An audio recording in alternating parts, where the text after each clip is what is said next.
I'm Brendan. I'm here with Mike Riley. We're your mortgage experts.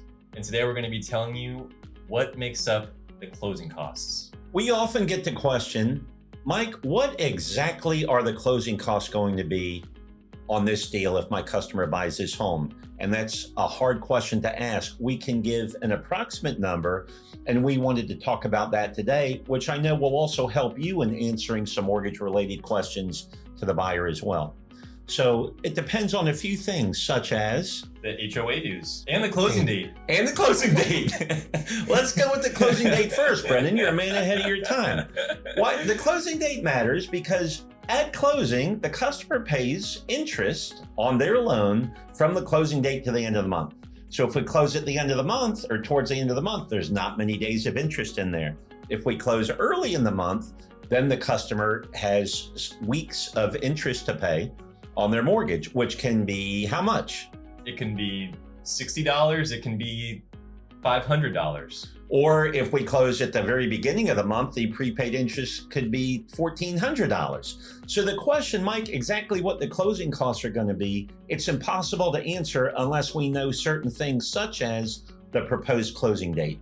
That will allow us to figure out exactly how much prepaid interest we should factor in. It also depends on insurance. Homeowner's insurance, right? Insurance depends on the house itself. Is the house made of brick? Is it made of hay? Is it made of wood? Is the big bad wolf going to come blow it down? The brick house is cheaper insurance than the hay house. That's right. As long as all the little piggies are out. That's right. So insurance depends on the age of the roof. So when we're given an address, we do look at the age of the roof in the public records. We search for roof permits. We look at how old the house is. We look at whether it's a wood frame or concrete block. And we give an estimate on what we think the homeowner's insurance is going to be.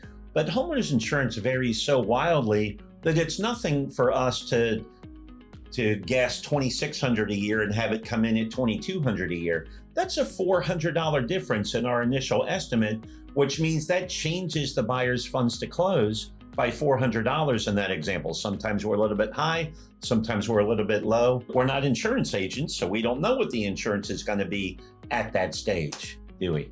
We do not. It also, the funds to close or the closing cost depends on HOA dues. And we see that vary wildly, don't we? That's right. Sometimes there is a transfer fee from one owner to another with an HOA. Sometimes there's not, but sometimes there is. If there is, it can be $100. It could be, we've seen it be $2,000 in some cases for high-end condos in Celebration. There's also the condo association will often make the buyer pay at closing prepaid dues for a month or 2 or 3 or 5.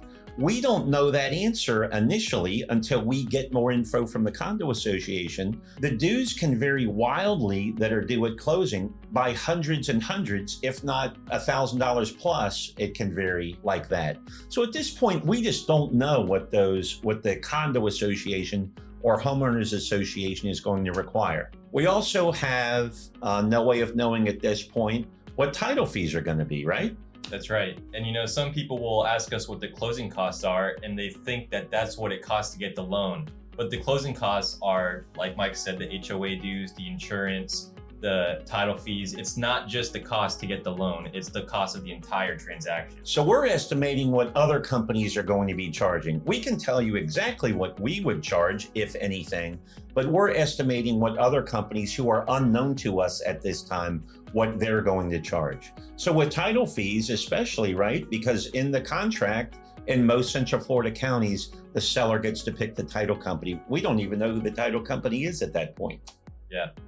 So we need to get that number as close as we can. We don't want to be too low and we don't want to be too high. We want to give you the most professional estimate that we can so that you can plan your numbers accordingly for things like, well, how much should I ask in a closing cost concession, right? So that's always a fine dance. That is a fine dance, because if you ask for too much from the seller and you don't use that entire concession, what might end up happening is the money just evaporates and the seller gets it back. Right.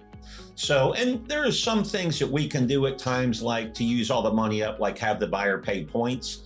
to buy the rate down to use it all up, but not all programs allow that. For example, the down payment assistance programs don't allow rate buy downs.